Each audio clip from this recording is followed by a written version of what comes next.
సిద్ధేశ్వరం అలుగు barrage proposal ఏదైతే ఉందో శ్రీశైలం రిజర్వాయర్ డ్యాంకు 90 కిలోమీటర్ల ఎగువన కృష్ణా నది పైన ఈ ప్రపోజల్ అధ్యక్ష.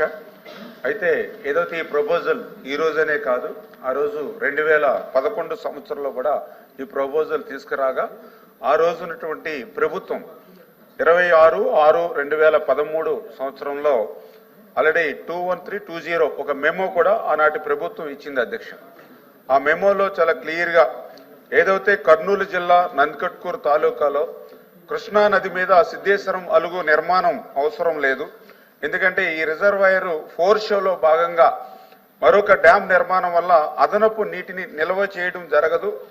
అందుచేత శ్రీశైలం రిజర్వాయర్ నీటి విలువ అంటే ఇప్పుడు శ్రీశైలం ఏదైతే ఉందో 215 టీఎంసీలు ఏదైతే కెపాసిటీ శ్రీశైలం ఉందో ఆ రిజర్వాయర్లోనే మరొక రిజర్వాయర్ నిర్మాణం చేయడం ద్వారా ఒక 50 టీఎంసీలు అంటే ఈ 215 టీఎంసీల నీరే మరి 165 + 50 అంటే ఉన్న రిజర్వాయరే 2 రిజర్వాయర్లుగా అవుతుంది తప్ప ఎడిషనల్గా వాటర్ని నిల్వ చేసేటువంటి పరిస్థితి ఈ సిద్ధేశ్వరం ద్వారా రాదు అనేది ఒకటి. దీనివల్ల ఈ యొక్క ఏదైతే ఖర్చు నిరర్థకమైనటువంటి ఖర్చు అని చేత దీన్ని తిరస్కరించడం అయినదని చెప్పి గతంలోనే 2013లోనే మరి ఏదైతే యొక్క గవర్నమెంట్ మెమో ఇవ్వడం జరిగింది అధ్యక్ష. తర్వాత ఇదే ప్రతిపాదన మళ్ళీ 2016, 2017లో వచ్చినప్పుడు కూడా మళ్ళీ ఈ ప్రతిపాదనని ఆ రోజునటువంటి ప్రభుత్వం కూడా పరిశీలించి ఈ కృష్ణా నది మీద ఉన్నటువంటి ఈ సిద్ధేశ్వర అలుగు నిర్మాణం ఏదైతే ఇప్పుడు ప్రపోజల్ వచ్చిందో ఈ శ్రీశైలం రిజర్వాయర్ అనగా శ్రీశైలం వెనక జలాల పరివాహక ప్రాంతంలోనే ఉండడం ఒకటి. రెండవది ఇతర రాష్ట్రాలతో కూడా అంటే ఇంటర్ స్టేట్ ఇష్యూస్ కూడా వచ్చేటువంటి పరిస్థితి ఉంటుంది కాబట్టి ఇది ఆమోదించదగినది కాదని చెప్పేసి ఆ రోజు ఇంజనీరింగ్ చీఫ్ 12/9/2018 కూడా ఒక లేఖ కూడా ఇవ్వడం జరిగింది అధ్యక్ష.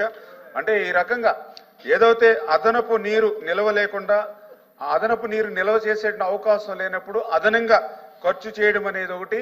ఏదైతే ఇంటర్ స్టేట్ ఇష్యూస్ కూడా దీంతో రేజ్ అయ్యేటువంటి పరిస్థితి ఉండడం వల్ల ఈ ప్రతిపాదన ప్రస్తుతానికి ప్రభుత్వానికి లేదు అధ్యక్ష. అదేవిధంగా ఏదైతే గౌరవ సభ్యులు ఇచ్చినటువంటి అభిప్రాయాలను కూడా దృష్టిలో పెట్టుకుని భవిష్యత్తులో ఏదైనా దీన్ని ఇంకా మార్పులు చేసేటువంటి పరిస్థితిని దృష్టిలో పెట్టుకుంటామని చెప్పి మీ ద్వారా మరి తెలియజేసుకుంటూ, అదేవిధంగా ఏదైతే కృష్ణా నది మీద మహబూబ్ నగర్ మరి ఏదైతే నంద్యాలకు ఇంటర్ కనెక్ట్ చేసేటువంటి బ్రిడ్జ్ ఏదైతే నిర్మాణం ప్రతిపాదన ఏదైనా ఉందా అని చెప్పి గౌరవ సభ్యులు అడగడం జరిగింది అధ్యక్ష. ఏదైతే ఈవేళ national highway authority of India వాళ్ళు ఏదైతే ఈ యొక్క తెలంగాణ రాష్ట్రం సోమశిల నుండి ఆంధ్రప్రదేశ్లోని సిద్ధేశ్వరం నంద్యాల జిల్లాకు కనెక్టివిటీగా ఏదైతే 1083 కోట్ల రూపాయలతోటి ఒక ఐకానిక్ బ్రిడ్జిని ఈ యొక్క గవర్నమెంట్ ఆఫ్ ఇండియా నిర్మాణం చేసేటువంటి ప్రక్రియను ప్రారంభించి ఇది ఆల్రెడీ టెండర్ల దశలో ఉన్నటువంటి పరిస్థితి అధ్యక్ష. అయితే గౌరవ సభ్యులు ఏదైతే ఈ యొక్క నేషనల్ హైవే ఏదైతే ఇప్పుడు బ్రిడ్జి నిర్మాణం జరుగుతుందో ఆ బ్రిడ్జి బ్యారేజీగా కూడా బ్రిడ్జ్ కమ్ బ్యారేజీగా మారిస్తే బాగుంటుందని ఏదైతే ఆలోచన ఇచ్చారో మరి దీని మీద కూడా ఏదైతే ప్రభుత్వం దృష్టికి తీసుకెళ్ళినప్పుడు ఏదైతే నేషనల్ హైవేస్ అంటే బాగా హెవీ వెహికల్స్ 24/7 వెళ్ళేటువంటి నేషనల్ హైవే బ్రిడ్జి కాబట్టి అది బ్యారేజ్ని దాన్ని కూడా కనెక్ట్ చేస్తే అది కొంత ప్రమాదభరితంగా ఉంటుందనేటువంటిది మరి వాళ్ళ దగ్గర నుంచి వచ్చినటువంటి ఫీడ్బ్యాక్ అధ్యక్ష.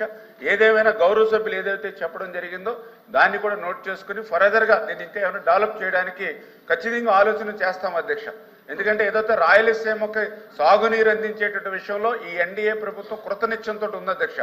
దానికి ఉదాహరణే మొన్ననే హంద్రీనేవా, ఎందుకంటే గత 5 సంవత్సరాల్లో ఒక 5 రూపాయలు కూడా పెట్టినటువంటి స్థితిలో మొన్న గౌరవ ముఖ్యమంత్రి చంద్రబాబు నాయుడు గారు 2500 కోట్ల రూపాయలు హంద్రీనేవాకి 5 నెలల్లోనే కేటాయించి ఆ యొక్క రాయలసీమకు సాగునీరు త్రాగునీరు అందించేటువంటి విధానంలో ప్రాధాన్యత కల్పించాలనేటువంటి పరిస్థితి అధ్యక్ష.